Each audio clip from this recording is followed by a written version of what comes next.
Japan का उदय हुआ, किंतु दूसरे विश्व युद्ध के बाद जापान का पतन भी हुआ। उसके बाद जापान का पूरा संविधान ही अमेरिका के उंगलियों पर चलने लगा और कई सालों बाद जापान फिर से आर्थिक महाशक्ति बनकर दुनिया के सामने आया। लेकिन अमेरिका के जंजीरों में जकड़े हुए जापान के संविधान ने जापान को दोबारा सैन्य महाशक्ति बनने नहीं दिया। जापान ने जो भी सेना तैयार की वह भी केवल सेल्फ डिफेंस फोर्स के तौर पे तैयार हुई।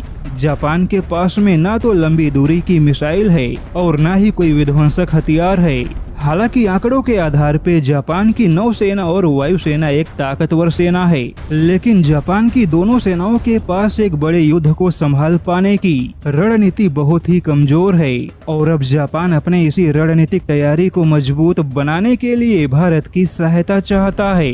दरअसल हमारे देश में चीन को लेकर चाहे जो भी राजनीति हो, किंतु जापान के रक्षा जानकार यह मानते हैं कि रणनीतिक तौर पे भारत की तैयारी बहुत ही ज्यादा दमदार, आक्रामक और प्रभावशाली भी है।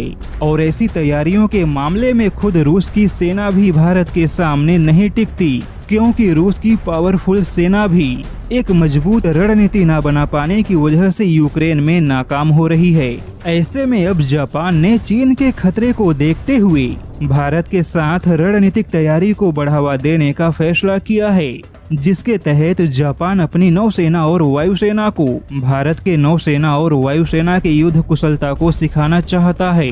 जापान भले ही तकनीकी तौर पे काफी संपन्न देश है, लेकिन फिर भी जापान को एक बड़े रेंज के सफल टेक्नोलॉजी की आवश्यकता है। ऐसे में जापान ने अपनी छोटी रेंज के हथियारों को भारत में बेचने की मंजूरी दे दी, किंतु बड़े रेंज के हथियारों के विकास में अब जापान भारत का सहयोग चाहता है, क्योंकि जापान का मानना है कि भारत के हथियारों की तैयारी चीन के विरुद्ध काफी मजबूत और प्रभावशाली है।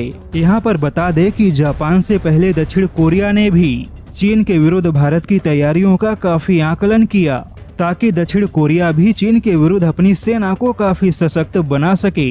और अब जापान भी चीन के विरुद्ध भारत के ही नक्शे कदम पर चलना चाहता है।